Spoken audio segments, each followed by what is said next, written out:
नमस्कार, सत श्री अकाल, आदाब। मैं आशुतोष सिन्हा स्वागत करता हूं आपका हमारे इस चैनल पे। जो हमारा छूट गया था कड़ी, और हम लोग बात कर रहे थे पहले कि इतिहास विभाग में इतिहास के चैप्टर में प्राचीन नगरों को पढ़ रहे थे। 6th क्लास का इतिहास चल रहा था, जिसमें हम लोगों ने सीखा था 2 चैप्टर। प्रारंभ कहाँ से हुआ इतिहास का, और ईंट मनके वगैरह कहाँ से मिली है। उसके बाद देखते हैं कि हम लोग आरंभिक नगर पर चर्चा करेंगे। आरंभिक नगर कहने का मतलब ऐसा नहीं है कि इतिहास का धरातल वहाँ से शुरू हुआ जहाँ से नगरों की शुरुआत हुई। ऐसा नहीं है कि इतिहास में नगर ही नगर थे। तो आरंभिक नगर कहने का मतलब क्या है, क्या तात्पर्य है इस टॉपिक का, क्या तात्पर्य है इस सब्जेक्ट का। हम लोग बात करते हैं इस सब्जेक्ट का, इसका तात्पर्य क्या है। सबसे पहले देखिए कि आरंभिक नगर कैसे कहेंगे। तो हम लोगों ने इतिहास में पढ़ा है, हिस्ट्री में पढ़ा कि इतिहास की शुरुआत कहाँ से हुई है, आदि मानव किस तरीके से आगे गए हैं और किस तरीके से उनकी शुरुआत हुई थी, किस तरीके से मानव ने सभ्यताओं का निर्माण किया और सभ्यताओं के विकास में, सभ्यताओं के विस्तार में कैसे हमारा योगदान रहा है। तो नगरों की बात कहाँ से करते हैं, जब हम लोग बात कर रहे हैं हड़प्पा सभ्यता की, बात कर रहे हैं विश्व के सबसे प्राचीन सभ्यताओं की, तो उन सभ्यताओं में नगरों का निर्माण कैसे हुआ, मतलब किस तरीके से होमोसेपियंस से ज्ञानी मानव के तरह परिवर्तित हुए लोग। और उसके बाद एक सभ्यता की कहानी, एक सभ्यता का निर्माण होता है। एक सभ्यता जिसका नाम है हड़प्पा सभ्यता, एक सिविलाइजेशन जिसका नाम है Harappan civilization, Indus valley civilization, जिसका निर्माण होता है। और उस सिविलाइजेशन की जीवन शैली कैसी थी, हम इस सभ्यता के बारे में पढ़ रहे हैं। हम ना कि इसके निर्माण के तरीकों का चर्चा करेंगे, हम बस इस सभ्यता के बारे में पढ़ेंगे कि इस सभ्यता का अर्थ क्या है। सबसे पहले आप समझ लीजिए सभ्यता और संस्कृति में क्या अर्थ होता है। तो सभ्यता, सभ्यता का मतलब वह चीज, जैसे एक जीवन शैली का निर्माण, और इस जीवन शैली में लोग कैसे रह रहे हैं, किस तरीके से जी रहे हैं, उस जीवन शैली के निर्माण को हम सभ्यता कहेंगे। और उसके सिमिलियर जीवन शैली आजू बाजू में आसपास में चलती रहेगी तो उसको हम सभ्यता कहेंगे। लेकिन इन्हीं चीजों को अगर आप संस्कृति में ढालने का प्रयास करें तो संस्कृति आपके अंदर होती है, आपके अंतर्निहित संस्कारों को ही आप संस्कृति कहेंगे। जैसे आपके परंपरा, आपका पूर्वजों का निर्माण किया हुआ जो परंपरा है कि अगर हम उत्तर भारत में अगर हम पहनते हैं धोती कुर्ता तो उत्तर भारत का ये संस्कृति है, ये संस्कृति है उत्तर भारत की। उत्तर भारत में बिहार जैसे क्षेत्रों में लिट्टी चोखा खाया जाता है तो ये संस्कृति है वहाँ की, ये फूड की संस्कृति है हमारे बिहार की। लेकिन अगर हम बात करें दक्षिण भारत की तो वहाँ आप देख लीजिए कि इडली सांभर खाया जाता है, तो वो हमारे दक्षिण भारत की संस्कृति है। भारतनाट्यम अगर दक्षिण भारत में, कुचिपुड़ी अगर दक्षिण भारत में, या फिर आप कथक अगर दक्षिण भारत में पाया जा रहा है तो वहाँ की संस्कृति है। छऊ, सरहुल, कर्मा, सोहराई, इस तरह का डांस अगर बिहार में पाया जा रहा है तो वो वहाँ की संस्कृति है। अगर आप देखते हैं कि मिथिला पेंटिंग या मैथिली भाषा अगर बिहार का है तो वो वहाँ की संस्कृति है। तो इस तरीके के संस्कृति जो आपके अंदर निहित है, आपके पूर्वजों द्वारा निर्माण किया गया है और आप इससे अपना दिनचर्या गुजार रहे हैं, तो ये आपकी संस्कृति है। लेकिन हड़प्पा एक सभ्यता थी। हड़प्पा का नाम हड़प्पा कैसे पड़ा, ये एक कहानी है। और आइए हम समझेंगे कहानी के माध्यम से हड़प्पा सभ्यता कैसी सभ्यता थी और इसका नाम कैसे पड़ा। तो एक बार की बात है, बहुत पुरानी बात है। एक व्यक्ति थे जो अंग्रेज थे और उनको काम दिया गया था कि भारत में रेलवे का निर्माण करें, रेलवे लाइन बिछाएं। उन जगहों से होकर के जहाँ पे हड़प्पा है या सिंध है, बलूचिस्तान है, उन एरियाज में, यानी पंजाब, लाहौर, सिंध, बलूचिस्तान वाले एरिया में वो रेलवे लाइन बिछा रहे थे। ठीक है, आप ऐसे मान लीजिए कि ये भारत का जो मानचित्र हम बनाते हैं तो इसमें पश्चिम भारत वाले इलाके में वो क्या कर रहे थे, रेलवे लाइन का निर्माण कर रहे थे। ऐसे रेलवे लाइन के निर्माण के क्रम में उनको कुछ खंडरों का पता चला, या कुछ खंडर वहाँ पे आसपास में उनको मिलता है। उन खंडरों में जो ईंट थी उनका प्रयोग वो डायरेक्टली रेलवे लाइन बिछाने में कर लेते हैं। उसमें नो डाउट आपको होनी चाहिए कि उसके ईंट का प्रयोग वो डायरेक्टली रेलवे लाइन बिछाने में करने लगते हैं। लेकिन एक इतिहासवेत्ता थे, एक मतलब पुरातत्व विभाग के व्यक्ति थे, राखलदास बनर्जी, और इस तरीके का नाम आपको आएगा, दयाराम साहनी, राखलदास बनर्जी। तो वो इतिहास विभाग और पुरातत्व विभाग के व्यक्ति थे।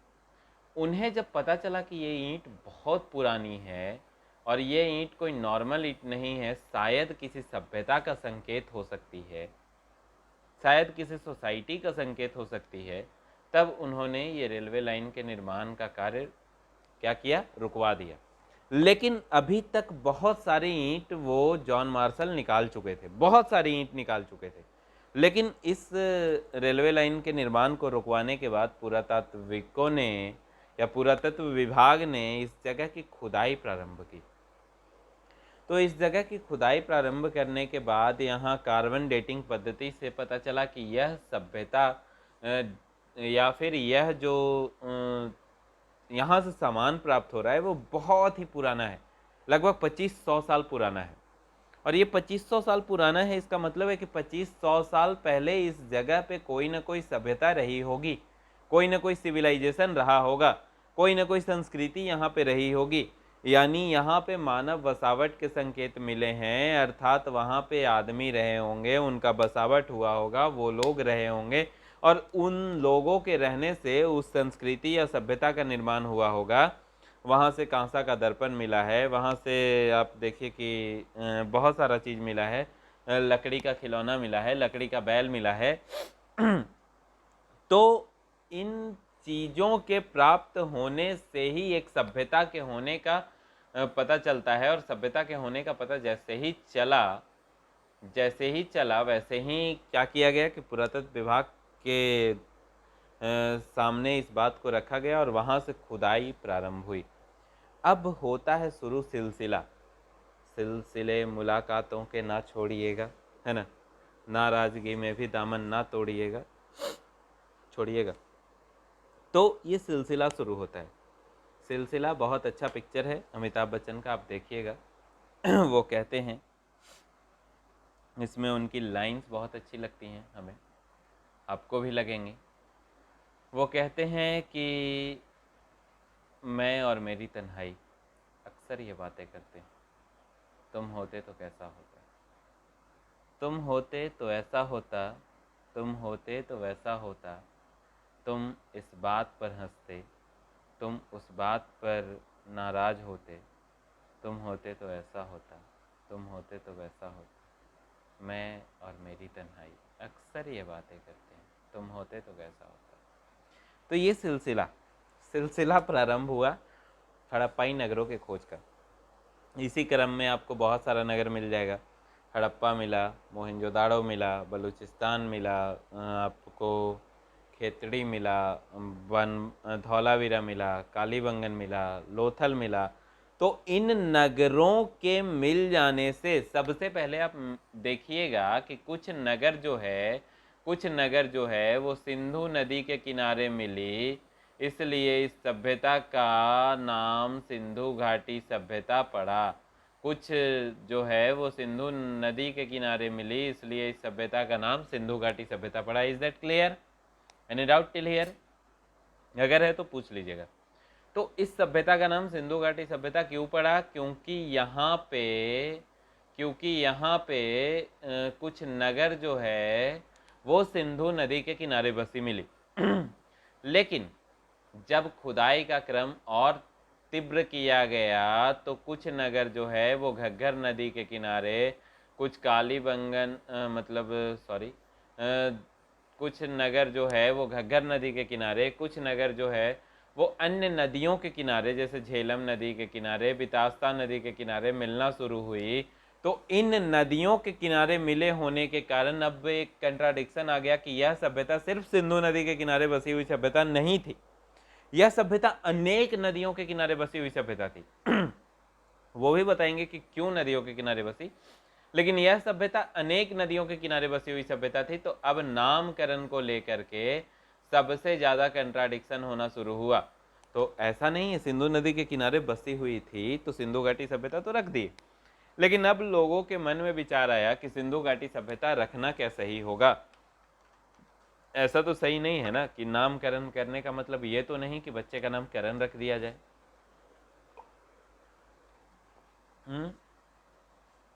तो आप लोग सोचिए कि सिंधु घाटी सभ्यता का नाम क्या रखा जाए। तब इतिहास के महान व्यक्तियों ने यह सोचा, पुरातत्वविदों ने यह सोचा कि इसका नाम उस नगर के नाम पे रखा जाना चाहिए जो सबसे पहले मिली थी। इसका नाम उस नगर के नाम पे रखा जाना चाहिए जो सबसे पहले मिली थी, और सबसे पहले मिली थी हड़प्पा। तो इस सभ्यता का नाम पड़ गया हड़प्पा सभ्यता। Is that clear? चलिए आगे बढ़ते हैं। तो जब हड़प्पा सभ्यता इसका नाम पड़ गया, तब देखिए कि हड़प्पा सभ्यता या फिर इनके नगरों की विशेषता क्या थी, किस तरीके के नगर थे ये। तो यह नगर बेसिकली दो भागों में बटे हुए थे। पहला भाग ऊपरी भाग कहलाता था, दूसरा भाग निचला भाग कहलाता था। पहला भाग दुर्ग से घिरा हुआ था, दुर्ग मतलब चारों तरफ किलेबंदी की हुई थी। निचला भाग नहीं भी घिरा हुआ था, कहीं कहीं घिरा हुआ मिला है तो उसको निचला दुर्ग बोला जाता था। अब इन सभ्यताओं की विशेषता पर अगर आप चर्चा कर रहे हैं तो आपको समझ में आएगा कि पहला भाग कुलीन वर्ग के लोगों के लिए होता था, मतलब मंत्री, सामंत, राजा या इन तरीके के लोगों के लिए होता था।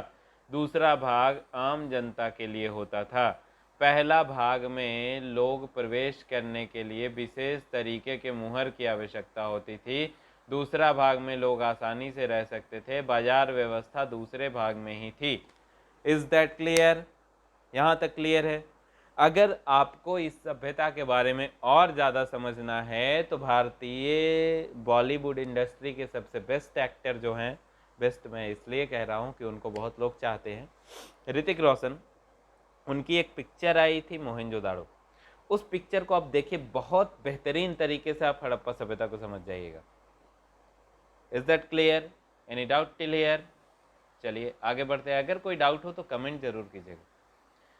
मैं कभी भी लाइक और कमेंट मांगता नहीं हूँ, आपके डाउट के लिए मैं बोल रहा हूँ कि अगर कोई डाउट हो तो कमेंट जरूर कीजिएगा। आगे बढ़ते हैं।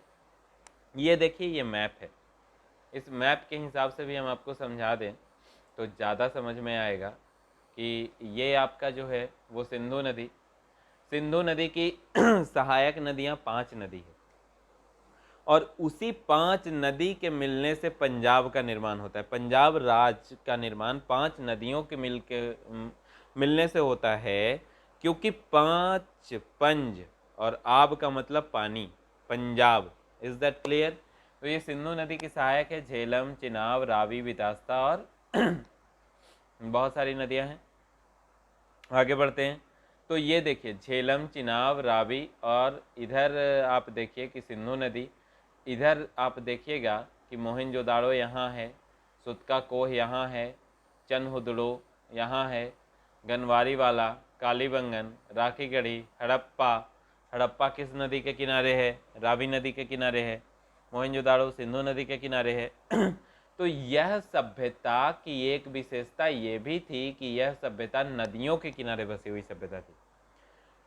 ऐसा क्या कारण रहा होगा कि यह सभ्यता नदियों के किनारे बसी थी?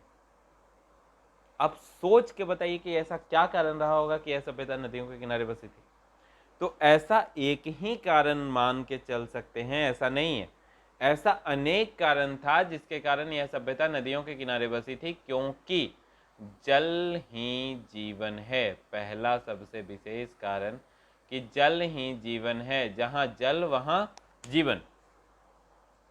तो नदियों के किनारे बसे होने के कारण जल आसानी से उपलब्ध हो जाता था इन सभ्यताओं में, पहला चीज।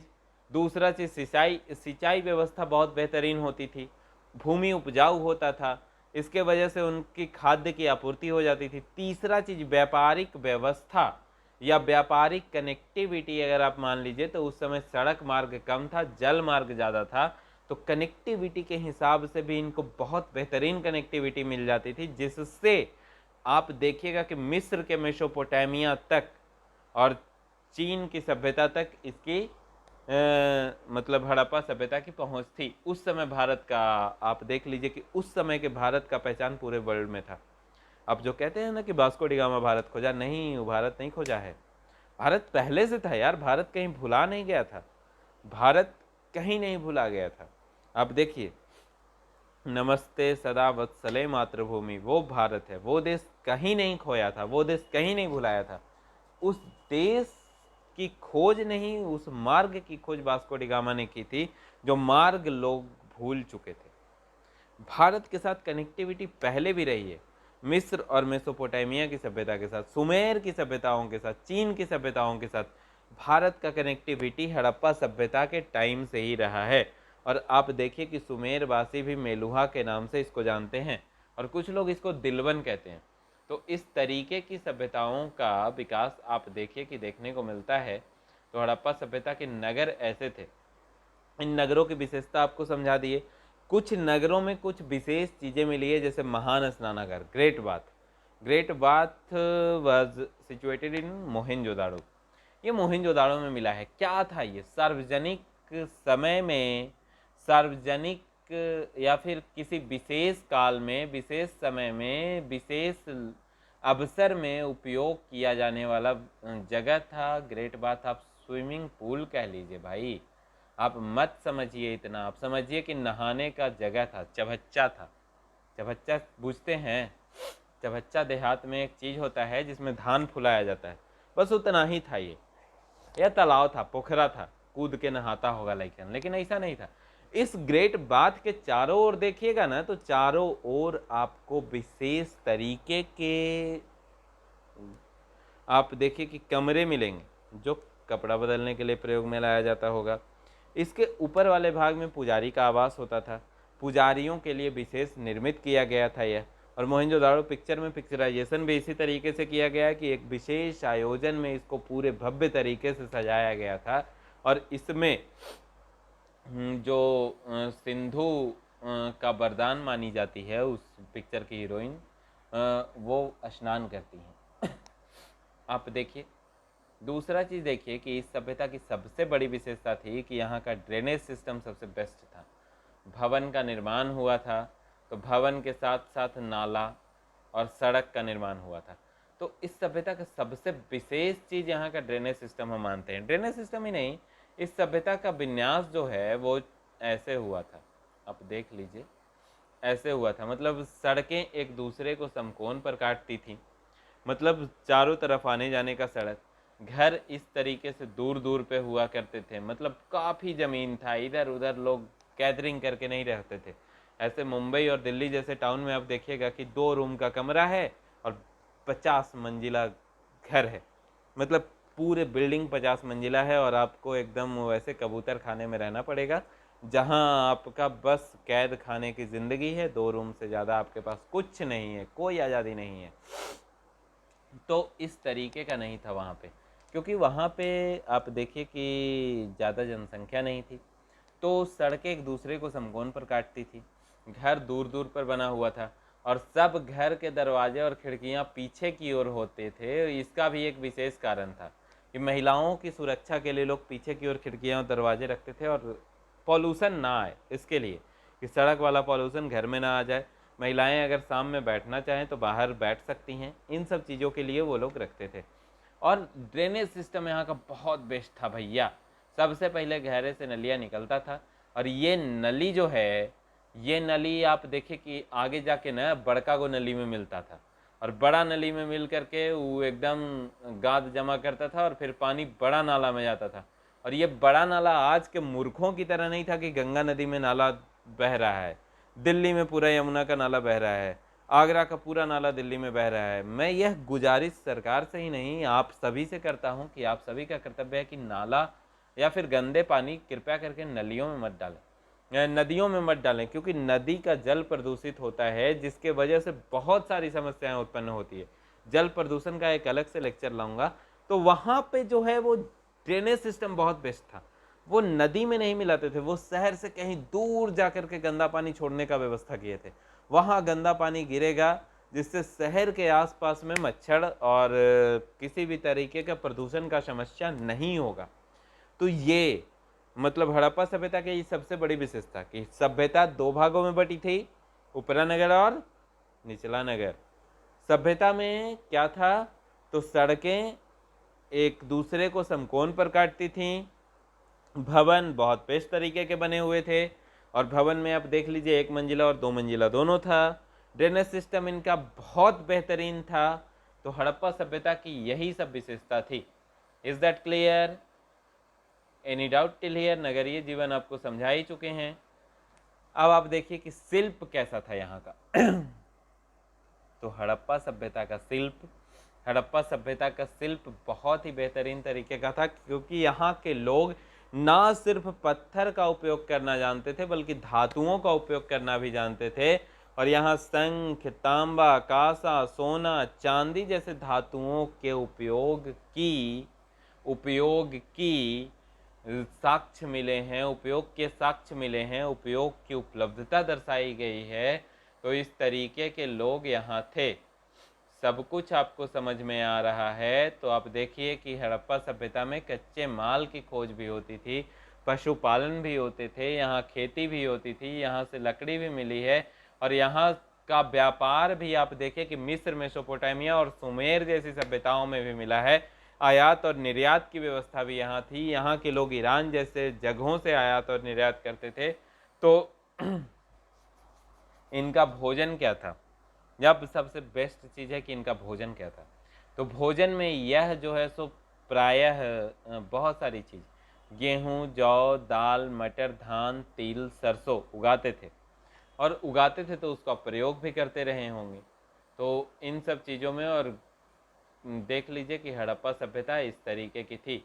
और हड़प्पा सभ्यता के मुद्राएं और मुहर, तो हड़प्पा सभ्यता में मुद्राएं और मुहर मिली हैं जिनमें एक सिंगी पशु का आकार, या शेर का आकार, या गेंडा का आकार, या फिर आप हिरन का आकार देखिए कि मुद्रों पर अंकित मिलती थी, जो हड़प्पा सभ्यता की मुहर हुआ करती थी। और संभवतः हड़प्पा का अलग, मोहनजोदाड़ो का अलग, हर शहरों का अलग मुहर देखने को मिली होगी।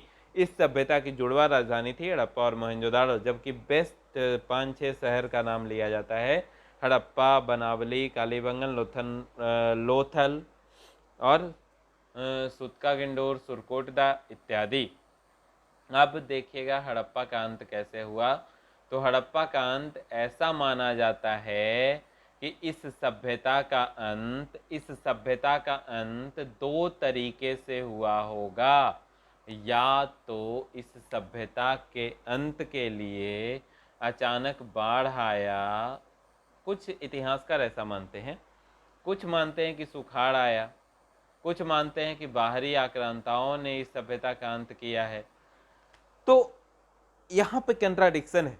कंट्राडिक्शन क्यों है?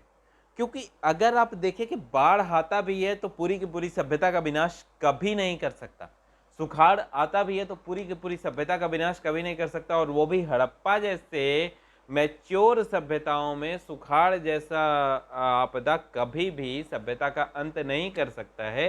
क्योंकि हड़प्पा सभ्यता में आप देखिए कि अनाज को 3